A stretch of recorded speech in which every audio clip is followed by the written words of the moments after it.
այդ առաջի քրիստոնյա, հին քրիստոնյա եւ այլն, բայց ուրեմն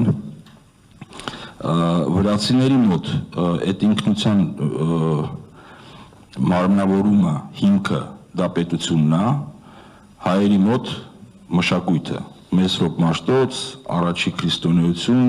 լեզուն եւ եկեղեցին, սիմվոլները որոնք են այդ պատմական հիշողության, հայերի մոտ դա եկեղեցին է, վրացիների մոտ դա թագավորն է, փորձը,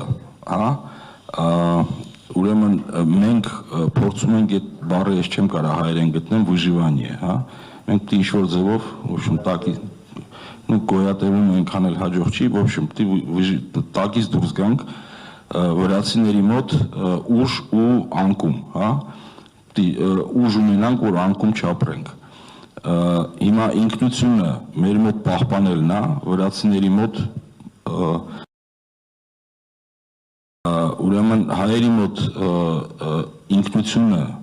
ինքնության համար պահպանելու պետություն պետք չի փաստորեն,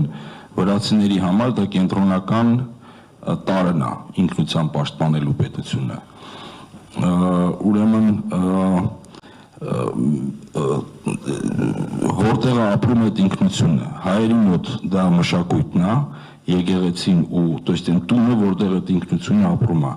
եկեղեցին է ու լեզուն։ Վրացիների մոտ պետությունը եւ իշխանությունը։ Հայերի մոտ մենք ունենք ուժեղ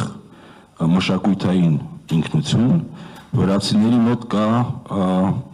քաղաքական ինքնություն, այսինքն հանանատելով նաև վրացիների հետ, այնտեղ նույնպես կա ուժեղ պետության դեր, հայերի մոտ մենք այս 30 տարվա մեջ մեր պատմական հիշողության հետ որևէ կերպ չենք աշխատել ու առաջի Ղարաբաղյան պատերազմը մենք որևէ կերպ չենք սարքել այդ մեր ապրումներից դաս քաղելու հատված, իսկ այդ պատմագետները, փիլիսոփաները, տեսեք, պատմությունը ինչով է տարբերվում պատմական հիշողությունից։ Ուրեմն պատմագետի խնդիրը թվերը, փաստերը ճշտելն է։ Պատմական հիշողությունը դա մի քանի գիտությունների սահմանն է։ Իսկ ոչ Հայաստանի փիլիսոփաները, հայկական հումանիտար վերնախավը չի մասնակցել 30 տարվա մեջ, կամ պետությունն էլ այդ պահանջը չի դրել, որ այդ պատմական հիշողության մեջ լինի ապագայի եւ մոբիլիզացիայի տարը։ Իսկ մենք մնացել ենք պահանջենք, որ արդարությունը վերականգնվի, մենք ուրիշից արդարություն ենք միշտ պահանջել։ Հիմա շատ հետաքրքիր է ռեգիոնի կուլտուրական, ասենք, ամենաերիտասարդ ժողովուրդը, ադրբեջանցիները, Ես Գայք Ծառուկյանս ամբողջ կյանքս ապրել եմ իմ երկրում։ Ես այս երկրի մարդ եմ, իմ սիրտը ցավում է, իմ ուզածը, որ իմ ժողովուրդը լավ ապրի։ Ես օրական հանդիպում եմ տարբեր մարդկանց հետ։ Մարդիկ մտահոգ են, նեղված են, կոտրված են, հիասթափված են։ Կա խնդիրը, կա պրոբլեմը, կա լուծումը։ Մեր երկրին անհրաժեշտ է երաշխավորած խաղաղություն, որ պատերազմի դռները մեր ժողովուրդը փակի։ Մեր առաջարկած Հայաստանը ամենալավը պետք է լինի։ Բարգավաճ Հայաստան կուսակցություն։ Կարևոր է հասկանալ, որ ոնց որ մենք 60 տարի մեկը մյուսի հետևից, ասենք, մետրոյում դրոշները կան, չէ, որ ով ընդունեց մեր ցեղասպանությունը, քանի որ դա իրանց ինքնության հատվածն է արդեն իսկ սարքած, իրանք կարան 10 տարի, 20 տարի սպասեն, որ էլի ինչ-որ հող, որը իրանք իրենց են համարում, խոսքը Էսպային արևմտյան Ադրբեջան կոչված Սյունիքի մասին է, իրանք պետք է հետ բերեն։ Սա իրանց ոնց որ մենք ամեն տարի աշխատում ենք մի պետություն շատացնել, որ արդարությունը վերականգնենք, նենց էլ իրանց պատմական հիշողությունը իրանց պարտադրելու է, որ իրանք, ասենք, սանտիմետր արսան, կիլոմետրի հետևից, այսպես կոչված իրանցը հետ բերեն։ Սա ինչ վերաբերում է պատմական հիշողությանը ու նրան, թե ինչ վտանգներ է մեզ սպասում ու ինչեր մենք ունեինք անելու, որ չենք արել, հիմա վերադառնամ տրամադրություններին։ ինքնությունը փոխելը դա այդ 2 րոպեվա խնդիր չի, հա, ինքնությունը արժեքները պատմական հիշողության վրա հիմնված ձևավորվում են 80-ից 100 տարի, իրանց կարելի է ձևափոխել, վրացիները տեսեք ավելացրել են հետխորհրդային, այսպես այդ 80-ական թվականների, 90-ական թվականների նաև Թիֆլիսի ջարդելը եւ մնացած ամեն ինչը ինչ որ ձևով փորձել են ու երևակայի հաջող փորձ են արել իրենց այդ պատմական հիշողության կոդերի մեջ կարեն։ Հիմա մենք որ մեր պատմական հիշողության հետ ոչ մի բան չեն կարել, մեր խնդիրը այն է, որ մենք կոնսերվացնենք, պահենք։ Բայց եթե այս ուրեմն իշխանությունը փորձում է դա փոխել, հա, ինչ է ինքը անում։ Ինքը անում է ջարդել սիմվոլները, հա, ասենք միանգամից վախում են անել, իրանք փորձում են օրինակ ցեղասպանության հուշահամալիրը վերանորոգեն կբացեն թե չէ պարզ չի, հա, այսինքն իրանք փորձում են այդ սիմվոլները ջարդեն, քանի որ այդ սիմվոլներն են, որ ձևակերպում են, իրանք միշտ են, չէ, то есть ես իրանք միշտ տեսնում եմ, հետո ես բայց կրթական համակարգը փոխեմ, որ հաջորդ սերունդները այլևս չունենան այն պատմական հիշողությունը, որը մենք ունենք, բայց ընտրությունները այսօր են։ Իսկ այսօր 95%-ը, որը մեծացել է ապրիլի 24-ին գնալով, ինքը սովորել է դպրոցում, որտեղ քիչ թե շատ նորմալ գիտելիքներ են ստացել, այդ խաղը խաղալ չեն կարա։ 95%-ի համար ցեղասպանության հիշատակը կարևորագույն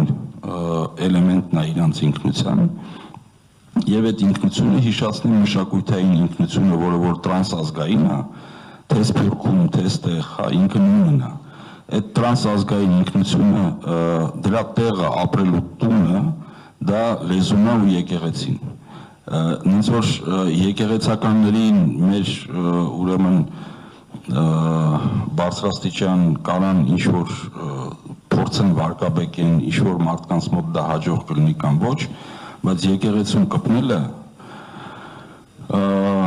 իրանց համար չափազանց մեծ սխալ է ու դա կզգան ընտրությունների ժամանակ։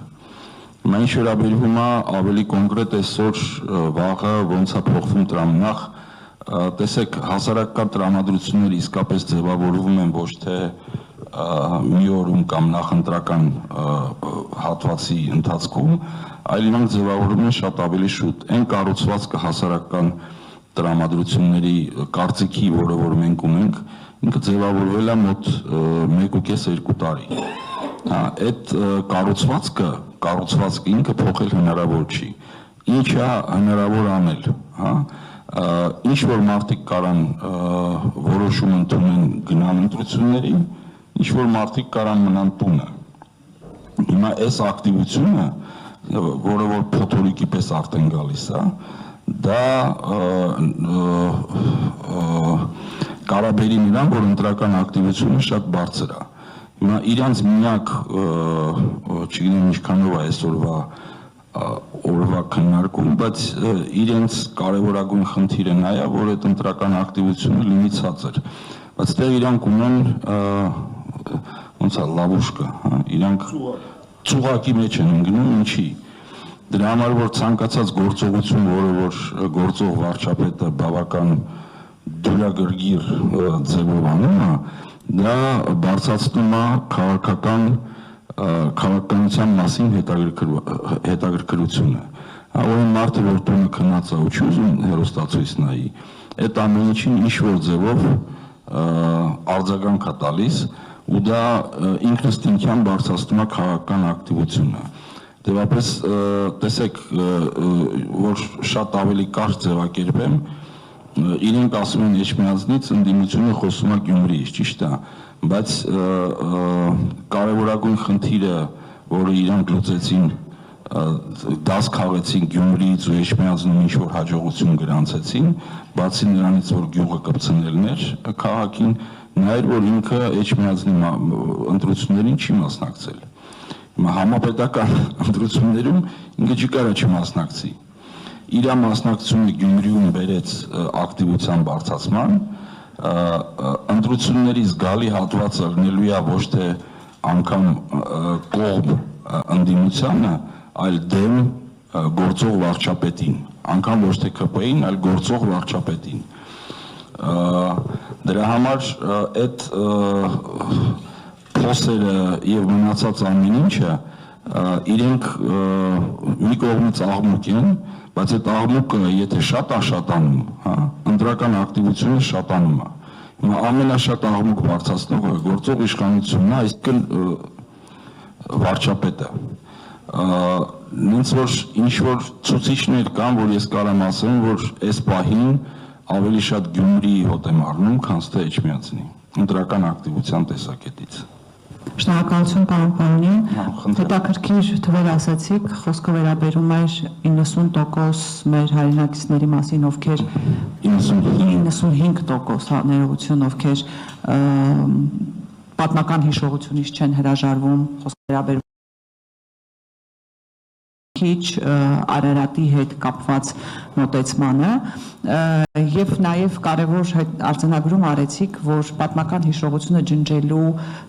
ուղղված քայլերը կամ եթե ջնջելը մի փոքր կոպիտ է հնչվում, այլ կասկածի տակ դնելուն ուղղված քայլերը ազդեցություն կարող են ունենալ երկարատև կտրվածքով եւ հետեւաբար այս կարճ ժամանակահատվածում հանրության վրա ազդել չեն կարող, բայց կարող են արդյոք ունենալ հակառակ ազդեցությունը, այսինքն կարող է հանրության մոտ դժգոհություն առաջացնել այդ ձևակերպումները եւ նաեւ առաջիկա ընտրություններին այս իշխանությանը ոչ հասելու հիմնարար պատճառ դառնալ։ Տեսեք, այն որ ընդդիմադիր քվեարկողների կորիզը, հա, կորիզը, ես չեմ ասում հատվածները, շատ ավելի մեծ է, քան իշխանության կորիզը, դրա կարևորագույն պատճառներից մեկը ցեղասպանության թեման ուրեմն առարկելը, հարցականի տակ դնելը, հրաժարվելու փորձը, այսինքն ալտերնատիվ պատմական հիշողություն ձևավորելու փորձն է, ու բ եկեղեցուն կպնելը, հա, ինչու, դրա համար որ ինչ է նշանակում պատմական հիշողության ու ինքնության կորիզ։ Հիմա ֆիզիկայից եւ, չգիտեմ, կենսաբանությունից մենք գիտենք, եթե կորիզը փլվեց, այդ մարմինը այլևս գոյություն չունի, հետեւապես եթե ես ինչ որ ձևով հարցականի տակ դնեմ իմ ինքնությունը, այսինքն ցեղասպանության զոհերի հիշատակը, ես այլևս հայ չեմ։ Ես պետք է որոշեմ, թե ես ինչ ազգ եմ, ես չեմ կարող տենց ապրեմ։ Ես 40 տարի, 30 տարի, 50 տարի ապրել եմ, չեմ փախել, մնացել եմ ստեղ, չեմ կարող, չէ, ես Երևանում ապրեմ ու փորձեմ լեզվից դրանից հետո հրաժարվեմ եւ մնալ, այսինքն ես պրոբլեմ ունեմ, շատ խորը հոգեբանական պրոբլեմ ունեմ, ես որպես մարդ քանդվում եմ։ Դրա համար այդ կշատացնի իհարկե ինչ որ մարդ կարող ասի դե խոսում է եւ այլն, այդ ինչ որ շատ կա, բայց դա չի նշանակում, որ իր համար կարեւոր չի։ Իսկ այն որ ընդդիմությունը այսօր շատ ավելի մեծ է, քան գործող իշխանությունը, ես դեռ չեմ ասում հաղթում է, դրա համար որ այդ մի քիչ առանձին խոսակցություն է, բայց ամենայն հավանականությամբ հաղթում է, անկասկած անգամով ավելի շատ է, քան գործող իշխանությունը եւ ինքնությանը կպնելը իհարկե կարևոր դեր է ունեցել այդտեղ։